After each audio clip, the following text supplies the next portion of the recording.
कहानी आगे। कनक आज खुद को बहुत ही बेबस समझ रहा था। उसे लग रहा था कि वो दुनिया की भीड़ में बिल्कुल ही अकेला है।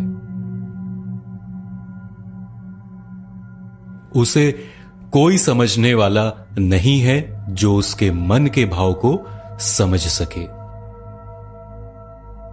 अभी इसी उधेड़बुन में लगा था कि तभी दरवाजे पर किसी की दस्तक हुई। दरवाजा खुलते ही कनक ने जो सामने देखा उसे देखते ही चौंक गया। उसके ठीक सामने एक पतली छरहरी काया और सुडौल बदन वाली एक युवती खड़ी थी। जैसे ही उसने नजरें उठाकर देखी तो वो चौंक गया कि इस युवती को तो भली भांति जानता है। उसकी हृदय की गति तेज हो चली थी। वो मुंह खोलकर कुछ बोलने ही वाला था, तब तक सामने वाली युवती ने बोला, बड़ी देर कर दी तने आते आते महाराज, हम लोग कब से तेरी राह देख देख थक गए। ये कहने के साथ ही वो युवती दरवाजे को खुला ही छोड़कर खिलखिलाकर हंसते हुए घर के अंदर चली गई।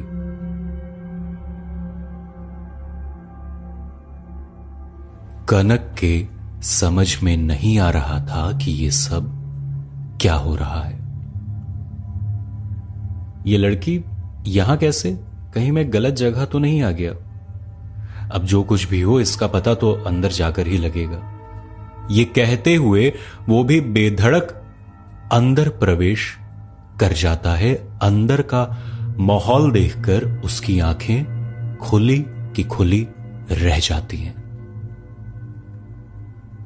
वो देखता है कि सोफे पर पूरा जमावड़ा लगा हुआ है। भैया भाभी के साथ कुछ अपरिचित लोग भी साथ में बैठकर हंसी मजाक करते हुए चाय पकौड़े का लुत्फ ले रहे हैं। सभी कनक की तरफ देखते हुए हंसे जा रहे थे, मानो जैसे किसी सर्कस का जोकर देख लिया हो। कनक अपनी आंखें फाड़ फाड़ कर भाभी की तरफ देखकर आंखों से हालात का जायजा लेना चाहता है, लेकिन ख्वाब में भी एक भीनी भीनी मुस्कुराहट के सिवाय उसे कुछ हाथ नहीं लगता। तो आ गए जनाब, आइए आइए, यहां आइए। कनक के बड़े भैया की आवाज थी। उनके इस आदेश के साथ वो उनके पास जा बैठा। प्रधान जी मिलिए, ये हमारे छोटे नवाब कनक चौहान। ये रतनपुर में बिजली विभाग में इंजीनियर के पद पे ही कार्यरत हैं। सामने बैठे शख्स ने अपने दोनों हाथों को जोड़कर अभिवादन स्वीकार किया और कनक ने भी अपने दोनों हाथों से उनके अभिवादन का उत्तर दिया। कनक के बड़े भाई ने अपनी कोहनी से मारते हुए कनक को बोला, अरे पांव छुओ, ससुर हैं तुम्हारे। वो अपने दोनों भावों को उठाते हुए अधमने भाव से अपनी जगह से उठता है और प्रधान की तरफ बढ़ता है कि तभी सामने से आवाज आती है, अरे अरे, इसकी कोई जरूरत नहीं है बेटी, मुंह क्या देख रही हो, तुम भी आशीर्वाद लो। ये सुनते ही वो युवती लपक कर पहुंच होती है। अब कनक के सामने धुंधली तस्वीर उजागर होने लगती है। अब उसका दिमाग चकरघिन्नी की तरह घूमने लगा था। अचानक उसकी नजर उस युवती से जा मिली और वो हंस पड़ा। वो अचानक खड़ा हुआ और अंदर कमरे में चला गया। अचानक कनक की इस हरकत ने सभी ने इनके मन के भाव माप लिए। कनक की भाभी आराधना भी कनक के पीछे पीछे चल पड़ती है। कनक अपने सिर पर हाथ रखे हुए आईने में खुद को निहार रहा था। तभी आराधना उसके हाथों को पकड़कर घुमाती हुई बोलती है, प्यार का इतना परवान चढ़ा है कि जनाब से रुका भी नहीं गया। इतनी ही जल्दी थी तो कम से कम हमें बता तो देते। अरे भाभी, ऐसी बात नहीं है, वो अचानक मैं सब उस दिन किस हो गया तो। ओहो, बात यहां तक बढ़ चुकी है। मुझे तो इसके बारे में बताया ही नहीं गया। आप तो बड़े छुपे रुस्तम निकले। ये कहकर आराधना बहुत जोर से हंस पड़ी। क्या भाभी, अब आप भी शुरू हो गई। ये बताओ, ये सब अचानक कैसे हुआ और ये लोग? अरे सब पता लग जाएगा, थोड़ा वक्त तो दो। सांस ले लो जनाब और जल्दी से बाहर आ जाओ, नहीं तो वो लोग समझेंगे कि तुम इस रिश्ते से खुश नहीं। थोड़ी देर में कनक भी बाहर आकर सोफे पर बैठ जाता है। हमें लगता है कि कुछ देर दोनों को वक्त देना चाहिए। ये सब इतना अचानक हुआ कि ये अभी तक सदमे में ही है। कनक के भैया एक कहने के साथ वहां मौजूद सभी के साथ ठहाके में शामिल हो गए। ठहाका शांत होने के बाद आराधना बोली, कनक, ऐसा क्यों नहीं करते कि नेहा को लेकर अंदर कमरे में जाओ, लेकिन हां, दरवाजे को खुला ही रखना। ये कहकर आराधना मुस्कुरा पड़ी। कनक अपनी जगह से उठता है और नेहा का हाथ पकड़कर छत पर ले जाता है। रे छोरे, थम जा, घनी जल्दी हो रखी है थारे को। ये कहकर नेहा हंस पड़ती है। तो नेहा नाम है तुम्हारा? चलो, कम से कम नाम तो पता चला। जी नहीं, नेहा दहिया है नाम मेरा। लेकिन ये सब अचानक क्या है? सीधे माँ पिताजी को लेकर घर ही आ गए। एक किस ही तो किया था। जनाब तने किस लिए थे, इसलिए बात यहां तक बढ़ भी गई, नहीं तो मैं मामले वहीं निपटाने जानती हूं। अच्छा जी, तो इसका मतलब मेरी टांग तोड़ने मेरे ही घर आई हो। ये कहकर कनक अपने दोनों हाथों से ताली बजाने लगता है। रे छोरे, ये कोई तमाशा चल रहा है जो तू ताली बजावे? नेहा ने कनक के दोनों हाथों को थामते हुए बोली, माना मैं तुझे पसंद करता हूं, लेकिन शादी की इतनी जल्दी करने की क्यों उतावली हो? देख, बात यह है कि मेरे पिता पिछले 10 सालों से कटा पत्थर ग्राम से प्रधान है। उनको लोग दूर दूर तक लोग उनके नाम से ज्यादा उनके काम से जानते हैं। अरे तो होंगे, लेकिन उनकी प्रधानगिरी से अपने को क्या लेना? मैं जो पूछ रहा हूं वो तो बता। रे छोरे, थारे में सब्र नाम की कोई चीज है भी या नहीं? या हमेशा चौथी गियर में ही रहवे? हमेशा तो इतनी जल्दी में क्यों रहवे? पूरी बात तो सुन, फिर बोलियो, तने भी मौका मिलेगा। बोलो फिर। तो मैं अपने बापू की इकलौती छोरी सू। नाम तो अब तने पता चल गया। मेरे लिए एक से एक रिश्ते आ रहे थे। मैं पिछले सालों से बिना तस्वीर देखे मना किए जा रही थी, तो बापू ने परसों पूछा कि मेरी नजर में कोई लड़का है तो बता दे। मैंने तेरा नाम और पता सब दे दिया। मेरा पता? लेकिन तुझे कैसे पता लगा? मेरे बड़े भाई का घर यही है। और उसकी इस हड़बड़ाहट देखकर नेहा मुस्कुराई और बोली, रे बावड़ी बूझ, भूल गया तू कि तेरा पर्स मैंने मिला था और तुझे वापस करने खातिर मैं तेरे घर आई थी? नहीं, याद है मुझे, लेकिन वो तो तू वहां आई थी। उस जगह का पता कैसे पता चला? थोड़ा ना तो बादाम भी खाया कर तू, वो भी पानी में भिगो कर। महाराज जी, तेरे पर्स में ड्राइविंग लाइसेंस और वोटर आईडी थी, जिस पर साफ साफ यहाँ का पता लिखा हुआ था।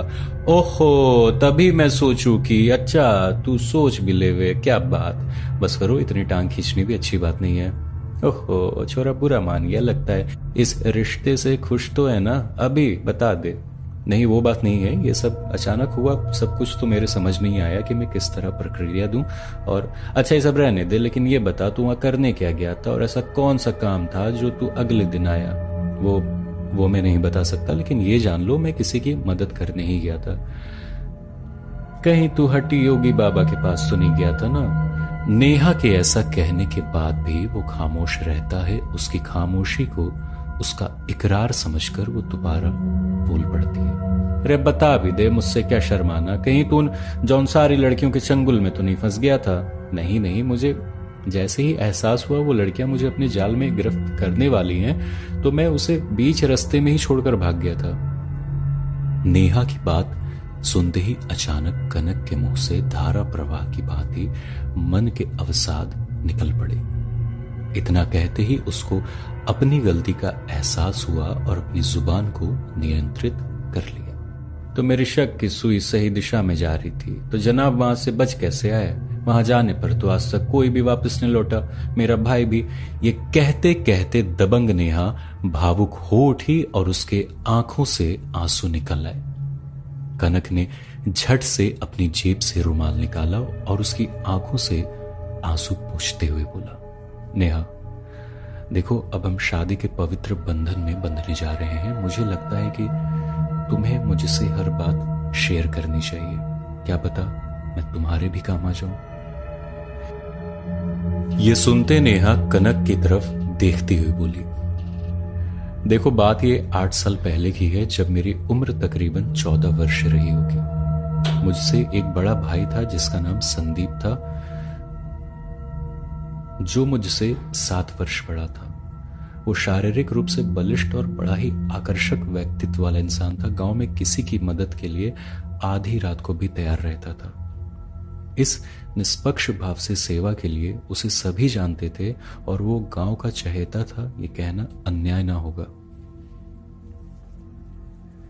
एक रात पिताजी सुबह शहर काम से गए थे। उसी दिन दोपहर तक हमारी माता जी के मायके से एक पूरी खबर आई कि हमारी नानी की तबीयत बहुत ज्यादा खराब है और मेरा भाई संदीप यहाँ के एक जानकार वैद्य को लेकर देर शाम तक वापस आने का वादा करके मां के ससुराल जा पड़ा। देर रात तक उसके वापस ना आने पर पिताजी बहुत चिंतित हो गए।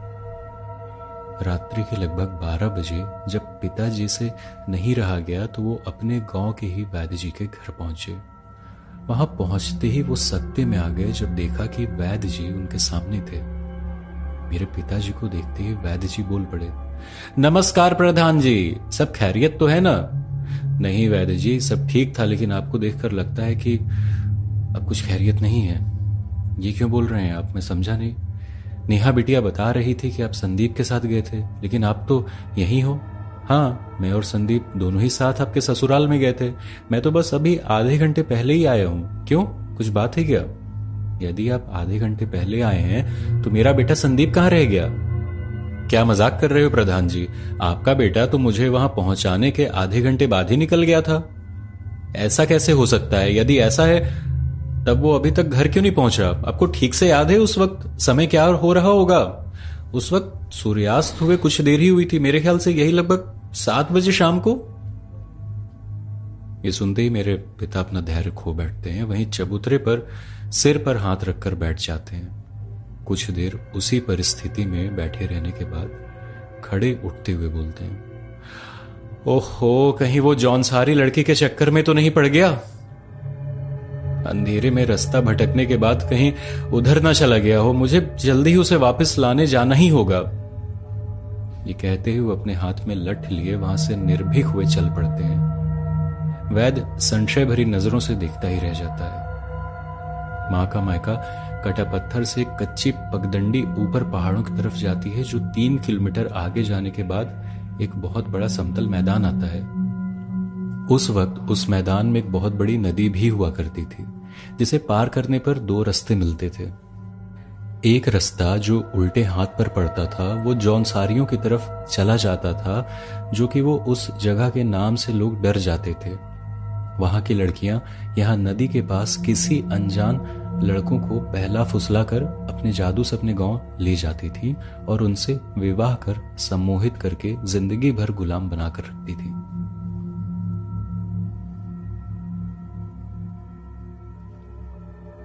अभी मेरे पिताजी कटा पत्थर से जाने वाली कच्ची पगडंडी से मुश्किल से गांव से 2 किलोमीटर ही चले थे कि उन्हें लघुशंका लग गया। उन्होंने आनन फानन में वहीं रास्ते के किनारे इस समस्या का निदान किया। लघुशंका के पश्चात उन्होंने ध्यान से देखा तो वहीं एक पीपल का पेड़ था। उस पीपल के पेड़ को देखते उन्हें ख्याल आया कि इस पेड़ के बारे में उनके गांव के कुछ लोग बताते रहते हैं कि उस पेड़ पर भूत रहता है। पिताजी ने सोचा कि जो होगा देखा जाएगा। जाना उसी रास्ते से था। वो जब उस पीपल के पेड़ के पास से जैसे ही जाने को होते हैं तो देखते हैं कि पीपल का पेड़ बहुत जोर जोर से हिल रहा है। साथ ही रह रहकर तरह तरह की आवाजें आ रही थी। साथ ही पास के खेत से सियार के रोने की आवाजें आ रही थी, जो कि काफी हद तक किसी छोटे बच्चे की रोने जैसी आवाजें थी। पिताजी पहले तो एकदम रुक गए, देखते हैं क्या है। उत्सुकतावश वो खेत की तरफ चल पड़े। जैसे जैसे खेत के समीप पहुंचते वो आवाज बदलती जा रही थी। जैसे ही खेत के बीचों बीच पहुंचे वो आवाज आनी बंद हो गई तो वो गुस्से से बोले, कौन है? बोलो, कौन है? संदीप बेटा, क्या तुम रो रहे हो क्या? अभी उनका ये कहना ही था कि अचानक गन्ने के खेत में पत्तों की सरसराहट की तेज आवाज आई। फिर लगा जैसे कोई उनके समीप आ रहा है।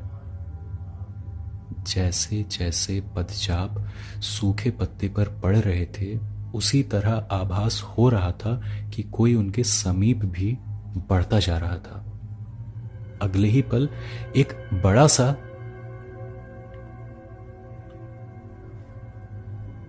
तो क्या देखा था नेहा के पिताजी ने उस वक्त? क्या बताने वाली है नेहा कनक को आगे इस कहानी कब्रिस्तान वाली चुड़ैल में?